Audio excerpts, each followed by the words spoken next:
তো যেহেতু আমার নিজের প্রোডাক্ট, তো রিফান্ড টিফান্ড আমি জানি যে এই জিনিসটাকে আমার ঠিক করতে হয়। তো এটার হচ্ছে এই জায়গাতে এই সুইচটা মেনলি প্রবলেম। তো কি আর করা ভাই, চায়না থেকে আনছি, এটা আবার রিফান্ড করতে গেলে আবার এই আমার 25 দিন না কতদিন লাগে আল্লাহ জানে। তো যাই হোক, এটার এই জায়গার যে কেচিংটা আছে সেটা হচ্ছে খুলতে হবে ফার্স্টে, খুলে তারপরে হচ্ছে ভিতরে যাইতে হবে। তো যেন স্পট না পড়ে, তো সেই জন্য হচ্ছে কাপড় বা এরকম কিছু একটা আপনারা ইউজ করবেন। এই জায়গার কেচিংটা খুলতে পারলেই হচ্ছে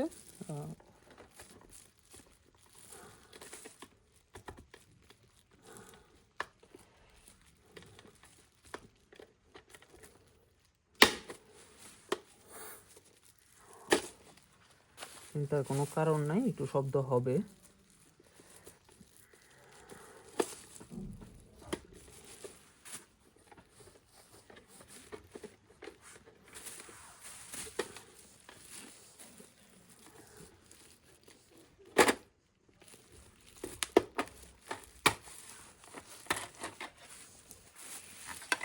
এই হচ্ছে ওপেন করার পরে হচ্ছে নেট, সেফটি নেট যেটা এই যে দেখতে পাচ্ছেন, এই হচ্ছে সেই সুইচ। এই সুইচটাই হচ্ছে বেসিক্যালি এভাবে চাপ দিয়ে ধরে রাখলে এটা হচ্ছে চলে। এটা বাংলাদেশি হিটারগুলো তো সেম মেকানিজম।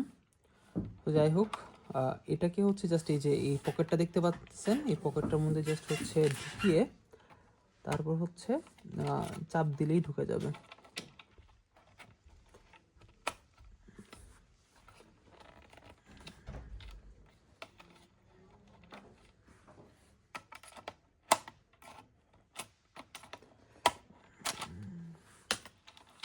আগে হচ্ছে এই সুইচটা বের করে নিতে হবে, বাইরের দিকে বের করে দেন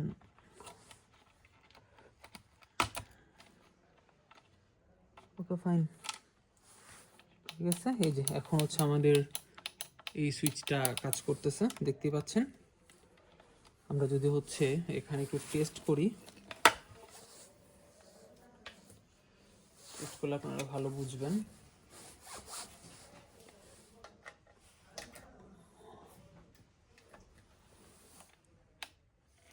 এই যে দেখুন, এখন কিন্তু ঠিকই লাইটটা জ্বলতেছে এবং আপনারা হয়তো সাউন্ডও পাচ্ছেন।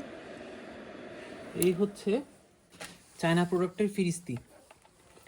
তো চায়না থেকে প্রোডাক্ট নিয়ে ব্যবসা করতে গেলে মনে করেন শেষ, আপনার গালি খাইতে খাইতে আপনার 14 গোষ্ঠী উদ্ধার হয়ে যাবে ইনশাআল্লাহ।